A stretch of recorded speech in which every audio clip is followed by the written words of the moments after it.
எங்கட சொந்தங்கள் எல்லாருக்கும் அன்பான வணக்கம். சிலவன் ஜோடி சேனலுக்கு உங்கள் அனைவரையும் அன்போடு வரவேற்கிறோம். இன்றைக்கு நாங்கள் 2 பேரும் சேர்ந்து யாழ்ப்பாணத்தில் இருந்து கடல் கடந்து தீவு ஒன்றுக்கு பயணம் செய்ய போகிறோம்.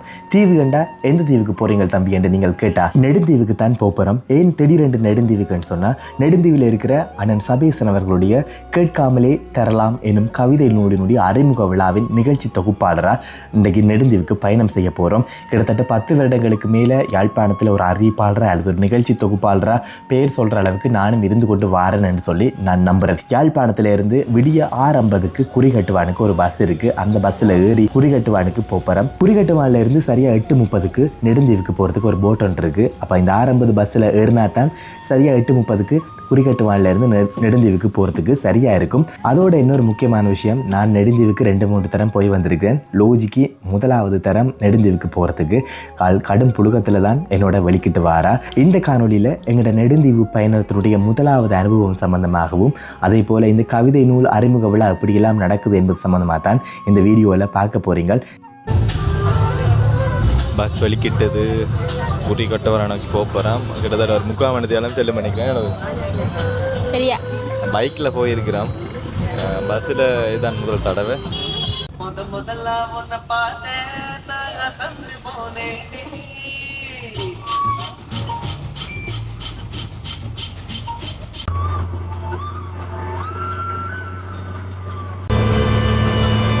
குறிகட்டுவான் வேண்டும் போகிறாங்க.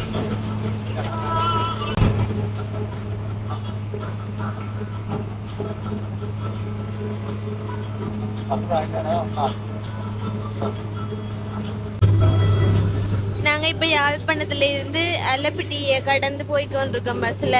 பஸ் காசு வந்து 2 பேருக்கு 370. இன்னும் ஒரு கொஞ்ச நேரத்தில் என்ன ஒரு 40 நிமிஷம் ஆக மாட்டேன்னு நினைக்கிறேன். கேனாலிக்கு பிறகு நாங்கள் 2 பேரும் போகக்கூடிய ஒரு பஸ் பயணம்.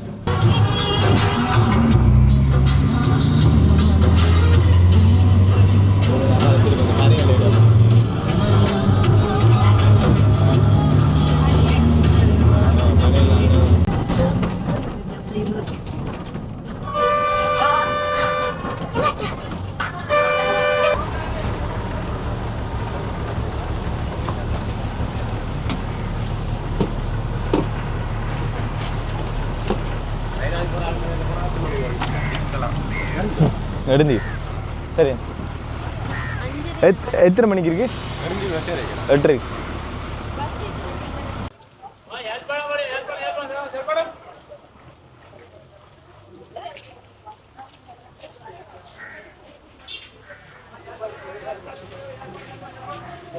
ஆக்கள் வந்து கொண்டிருக்கேன்.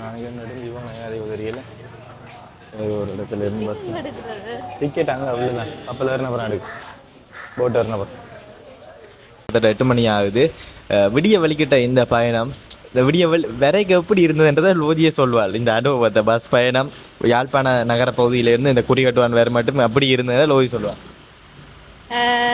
அது என்னன்னு சொல்கிறேன், ஆனால் மற்ற இடத்துக்கு பஸ்ஸில் போகிறதையும் விட இங்கே பஸ்ஸில் வரைக்குள்ள ஒரு நல்லா இருந்தது.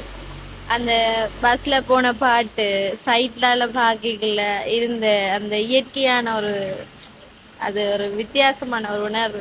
என்னன்னு சொன்னால், இப்போ யாழ்ப்பாணத்துக்கும் குறிகட்டுவானுக்கும் இடையில் வரக்கூடிய இந்த இடங்கள் எல்லாமே எங்களோட தாயகத்தை சேர்ந்த நிலங்கள். இந்த தாயக நிலங்கள் வந்து பழமை மாறாமல் அப்படியே இருக்கும். இப்போ அங்கே பனை, அந்த மூரிமட்டை வேலி, அதுதான் பெரும்பாலும் எல்லா இடத்துலையுமே. வீட்டுக்குள்ளேயே நிறைய இடத்துல மூரிமட்டை வேலியால் பிரித்து வச்சிருக்கணும். நிறைய இருக்கு. பனை ஓலையாலையும் தென் ஓலையாலையும் அடைக்கப்பட்ட வேலிகள், அது மாதிரி பனை மரங்கள், அந்த மண் ரோட்டு இடிஞ்சேண்டு போரால எங்களோட இடங்களை விட்டு வெளியில் போய் மக்கள் வெளிநாட்டில எல்லாம் இருக்கணும். அவைகள் கைவிடப்பட்ட அந்த வீடுகள், அந்த இடங்கள் என்று பார்க்க அவ்வளோ வடிவாக இருக்கும். அது எல்லாமே ரசித்து கொண்டு வந்துறாங்க. அது ஒரு பஸ்ஸில் வரைக்கும் நித்திர ஒரு 2க்கு தான் நித்திரம் இல்லை. வளமையாக நான் நித்திரம் ஒன்றுவேன். இப்போ என்னென்னா இந்த இடங்கள் எல்லாம் பார்க்க எங்கட நிலம் எங்கட தாயக நிலங்கள் என்ற ஒரு அந்த ஒரு ஒரு கனதியான ஒரு நினைவுகள் வந்தாலும் அது எல்லாமே நல்லா இருக்குது. சரியாக 8:30க்கு குறிகட்டுவானில் இருந்து இந்த படகு நெடுந்தீவு நோக்கி பயணத்தை ஆரம்பிச்சிருக்கு. கிட்டத்தட்ட 1 மணித்தியாலம் இருக்க போது இந்த பயணம். இந்த படகு மூலம்தான் நெடுந்தீவில் இருக்கக்கூடிய மக்களுக்கான அத்தியாவசிய பொருட்களாக இருந்தாலும் சரி, அவர்களுடைய வாகனங்களாக இருந்தாலும் சரி, எல்லாவற்றையும் ஏற்றி பயணம் செய்கிறது இந்த படகுகள் தான். நெடுந்தீவுக்கு வந்து சேர்ந்து விட்டோம்.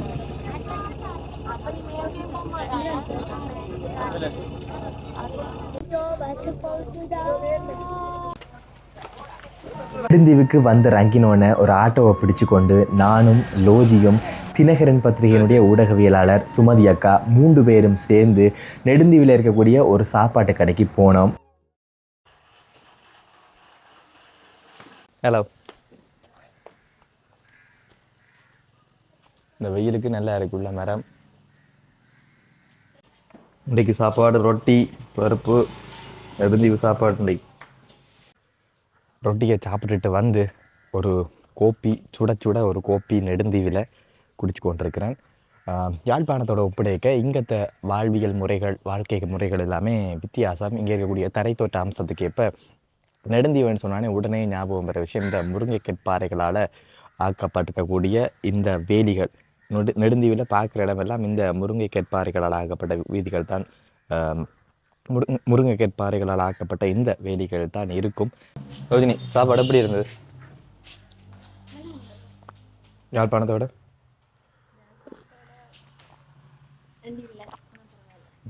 இங்கே இருக்கிற அங்கே அதை விட இங்கே வித்தியாசம் நல்லா இருந்தானே. அந்தந்த இடத்துக்கு ஏற்ற இருக்கிற வசதியை பற்றி தான் சரி போங்க. சாப்பிட்டு மண்டபத்துக்கு போய் கொண்டிருக்கிறோம். அது சரி.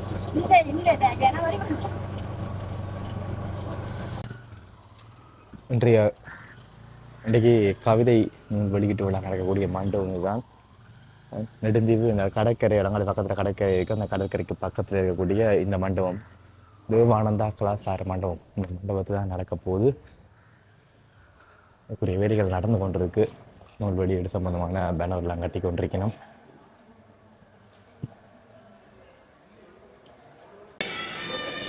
கவிதை வெளியீட்டு விழா நிகழ்வுக்காக வெளிக்கிட்டு வந்தாச்சு. வேட்டியும் ஷர்ட்டும் தான். இன்னொரு கொஞ்ச நேரத்தில் இந்த கவிதை வெளியீட்டு விழா நிகழ்வு தொடங்க போகுது. முதல் முறையாக ஒரு கடல் கடந்து அது நெடுந்தூர பயணத்தில் நெடுந்தீவுக்கு வந்து இந்த நூல் வெளியீட்டு விழாவை முழுமையாக தொகுத்து வழங்குறதுக்கு இங்கே வந்திருக்கிறோம். ஒரு மனப்பக்குவம், ஒரு மனநிலை அவ்வளவு எளிதில் யாருக்கும் தோன்றிவிடாது என்பது என்னுடைய ஒரு தனிப்பட்ட ஒரு எண்ணம். கேட்காமலே கிடைப்பது நான் நினைக்கிறேன் அன்பு என்பது மட்டும்தான். நாங்கள் கேட்காமலே மாறி மாறி கொடுப்போம். நாங்கள் எல்லோரும் நாடோடிகள். எப்படி என்று சொன்னால் டிஜிட்டல் நாடோடிகள். போனை எடுத்து சுழற்றுகின்ற போது, ரீல் தட்டுகின்ற போது நாங்கள் டிஜிட்டல் நாடோடிகளாகவே போய் உலாவி வருகிறோம். அந்த நாடோடிகளை அந்த டிஜிட்டல் தளத்திலே கைப்பற்றிக் கொண்டவர் சபேஷ். 10 பறவைகளோடு பழகி நீங்கள் ஒரு பறவையாக விட முடியாது. 10 நதிகளோடு பழகி நீங்கள் ஒரு நதியாக முடியாது. ஆனால் 10 புத்தகங்களோடு பழகி பாருங்கள், 11வது புத்தகமாக நீங்கள் வாசிக்கப்படுவீர்கள் என்றார் மகாகவி ஈரோடு தமிழன் அவர்கள். நூலகத்துக்கு போ, நூலகத்துக்கு போ, நீ எவ்வளவு முட்டாள் என்பதை அங்கு இருக்கக்கூடிய புத்தகங்கள் உனக்கு செல்லும் என்றார் எழுத்தாளர் ஜெயகாந்தன். இந்த கவிதை நூல் அறிமுக விழாவில் இப்படி ஒரு சம்பவம் எனக்கு நடக்கும் என்று நான் கொஞ்சம் எதிர்பார்க்கல. நெடுந்தீவு மக்களுடைய பேரன்பாகவும் அண்ணன் சபேசன் அவர்களுடைய ஒரு மிகப்பெரிய நல்லெண்ணத்தினுடைய வெளிப்பாடாகவும் நான் இதை பார்க்குறேன். நன்றி சபேசன் அண்ணா. நெடுந்தீவிலையும் எங்களுடைய தமிழர்களுடைய கலை கலாச்சாரங்களை வெளிக்கொணரக்கூடிய வகையில் பல கலைஞர்கள் இருக்கிறார்கள். அதை தாண்டி அறிவார்ந்த மக்கள் இருக்கக்கூடிய, அன்பான மக்கள் இருக்கக்கூடிய ஒரு இடம் என்றதில் எந்த விதமான ஐயமும் இல்லை. நாங்கள் இந்த கவிதை நூல் அறிமுக விழாவை முடிச்சு கொண்டு நாங்கள் தங்கியிருக்கக்கூடிய இடத்துக்கு போனோம். அங்கே அண்ணன் சபேசன் அவர்களோடு இந்த கவிதை நூல் சம்பந்தமான சில விஷயங்களை கேட்டு தெரிஞ்சு கொண்டோம். பங்குனி மாதம் 29ஆம் தேதி இந்தியாவில் தமிழகத்தில் சென்னையில் டிஸ்கவரி புத்தக சாலையில் இதோட வெளியீட்டு விழா நடந்தது. அதனுடைய அறிமுக விழாவாக அண்ணாண்ட சொந்த ஊரான நெடுந்தீவில் இந்த அறிமுக விழா நடந்திருந்தது. அண்ணா சொல்லுங்க, எவ்வளோ காலமாக இந்த துறைக்குள்ளே இருக்கிறீங்க? கவிதைத்துறை வந்து இப்போ எழுத்தில் வந்து ஒரு 15 வருடமாக எழுதிட்டுருக்கிறேன். ஆனால் இப்போ தான் என்னோடய முதல் கவிதை தொகுதியை கொண்டு வந்திருக்கிறேன். இப்போ என்ன காரணம் இப்போ 15 வருஷத்துக்கு பிறகு இதை புத்தக வடிவத்துக்கு கொண்டு வரணுமென்று?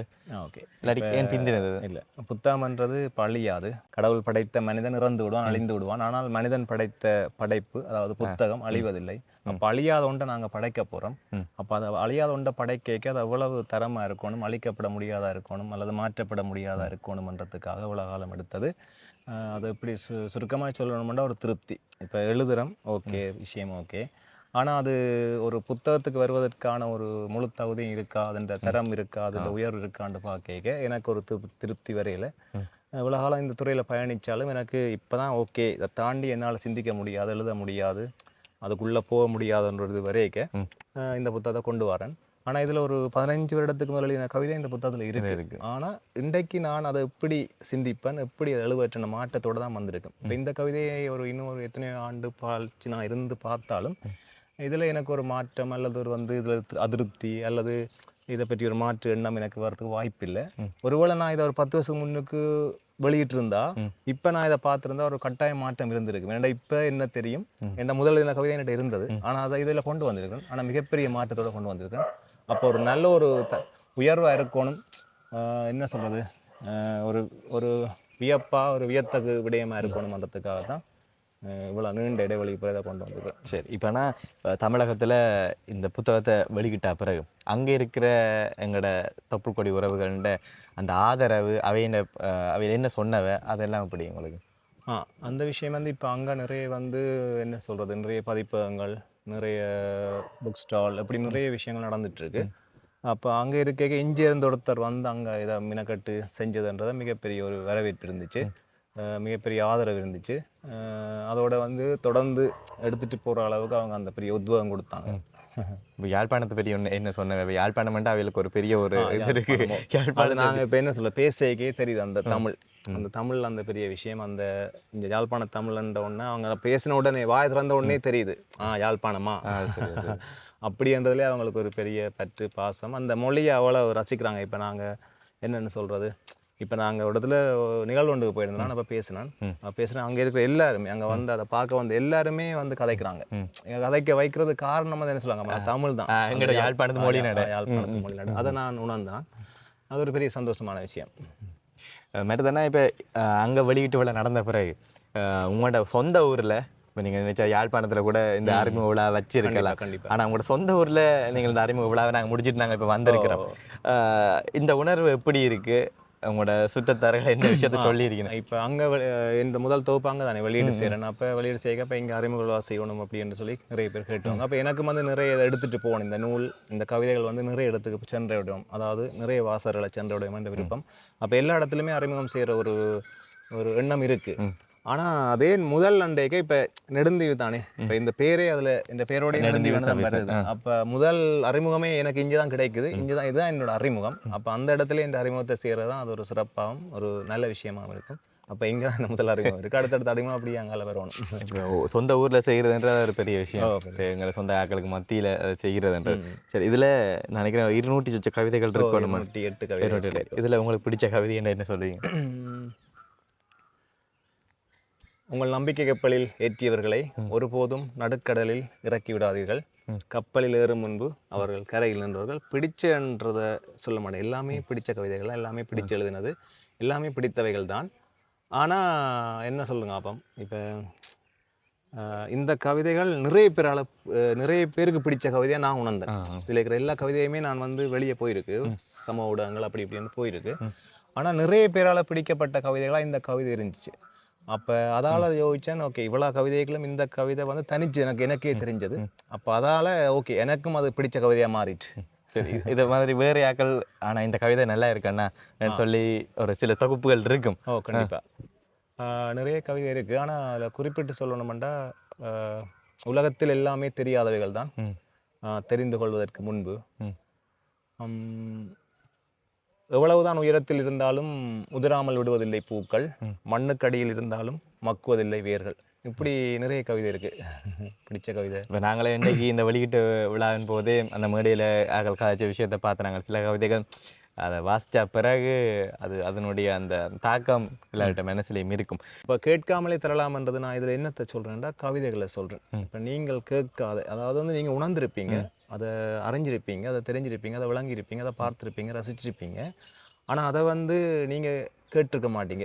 எனக்கு இதில் இந்த கவிதை வேணும் அல்ல இதில் வேணும். கேட்காமலே தரலாம்ன்றது நீங்கள் கேட்காத கவிதைகள் எல்லாமே இதில் தரலாம், எல்லாமே இருக்கும். நீங்கள் கேட்காமலே தரலாம். என்ன தரலாம்? கவிதைகள் தரலாம். ஆனால் உங்களுக்கு அதில் தொடர்பு இருக்கும். அதில் உங்களுக்கு எப்படி சொல்கிறது, உங்களுக்கு அது பொருந்தும். எல்லாருக்கும் ஏதோ ஒரு காலகட்டத்தில் அது பொருந்தும். ஏன்னா ஏன் அதை பொருந்தும் நான் சொல்கிறேன்டா, கவிதைகள் நான் என்னுடைய இது வந்து எப்படின்ற அதிகமாக அப்படின்னா ஏதோ ஒரு யதார்த்தம், ஏதோ ஒரு உண்மை, ஏதோ ஒரு காட்சி, ஏதோ ஒரு சம்பவம், ஏதோ ஒரு விடயம் அப்படி தான் இருக்கும். பெருசாக கற்பனையை வந்து இப்போ கவிதைண்டா கற்பனை தானே பொதுவாக, அப்படி ஒரு பொதுவான பார்வை இருக்குது. பெரும்பாலான கவிதை அப்படி இல்லை. அதில் நான் அதை பெருசாக விரும்புகிறேன். யதார்த்தத்தை தான் சொல்லணும். யதார்த்தத்தை சொல்கிறதுக்கான வாய்ப்பு இங்கே குறைவு. அப்போ அதை சொன்னால் அது வந்து நிறைய பேருக்கு அது பொருத்தமாக இருக்கும், பொருந்தும், பிடிப்பாங்க, அதை படிப்பாங்க, வாசிப்பாங்க, எடுத்துகிட்டு போவாங்க அப்படின்னு நான் நம்புகிறேன். சரி, வாழ்க்கையின் ஒவ்வொரு பகுதியோடையும் அது தொடர்படுத்தி பார்க்கக்கூடிய மாதிரி இருக்கும். சரி, ஏன்னா உங்களோட இந்த இலக்கிய பயணம் தொடர வாழ்த்துக்கள். நானும் உங்களோட இந்த கவிதை அறிமுக விழாவில், இந்த நூல் அறிமுக விழாவில் ஒரு கடல் தாண்டி வந்து இந்த நிகழ்வில் பங்கு பெற்றியதும் சந்தோஷம். அழைத்ததுக்கும் நன்றி. ரொம்ப சந்தோஷம். ரொம்ப நன்றி. நன்றி. சந்திப்போம். ஓகே, கட்டாயம். இன்றைக்கு இந்த வீடியோவில் நெடுந்தீவில் நடைபெற்ற அண்ணன் நெடுந்தீவு சபேசன் அவர்களுடைய கேட்காமலே தரலாம் என்கின்ற கவிதை நூலினுடைய அறிமுக விழா சம்பந்தமான விஷயங்களையும் எங்களுடைய அனுபவங்களையும் இந்த வீடியோவில் பார்த்திருப்பீங்க. ஒரு தேசத்திலிருந்து எழுத்தாளர்கள் உருவாக்குகிறார்கள் என்று சொன்னால் அவர்களுடைய கல்வி நிலை எந்த அளவுக்கு உயர்ந்திருக்கிறது என்பதுதான் அதனுடைய ஒரு எடுத்துக்காட்டாக இருக்கும். அண்ணன் நெடுந்தீவு சபேசன் அவர்களுக்கு வாழ்த்துக்கள். இந்த வீடியோவை பார்க்குற நீங்கள் அண்ணன் நெடுந்தீவு சபேசன் அவர்களுடைய காணொலிகளை நீங்கள் பார்க்கணும்னா அவருடைய ஃபேஸ்புக் பக்கத்தில் நீங்கள் பார்க்கலாம். இதை விட அவருடைய அந்த புத்தகத்தை நீங்கள் வாங்கி படிக்கணும்னு சொல்லி ஆசைப்பட்டால் தமிழகத்தில் இருந்தீங்கன்னா தமிழகத்தினுடைய பிரபல புத்தக சாலைகளிலும் அதே மாதிரி யாழ்ப்பாணத்திலையும் கொழும்பில் இருக்கக்கூடிய பிரபலமான புத்தக நிலையங்களிலையும் நீங்கள் வாங்கி படித்து கொள்ளலாம். அடுத்த காணொலியில் சந்திப்போம். அடுத்த காணொலி நெடுந்தீவில் இருக்கக்கூடிய அன்பான மக்களோடு சந்தித்து கதைத்த நிறைய விஷயங்கள் இருக்குது. அந்த காணொலிகளை அடுத்தடுத்த காணொலியில் நீங்கள் சேனலில் பார்க்கக்கூடியதாக இருக்கும். மீண்டும் இன்னொரு காணொலியில் சந்திக்கிறோம். அது வரைக்கும் விடைபெறுகிறோம். நன்றி, வணக்கம்.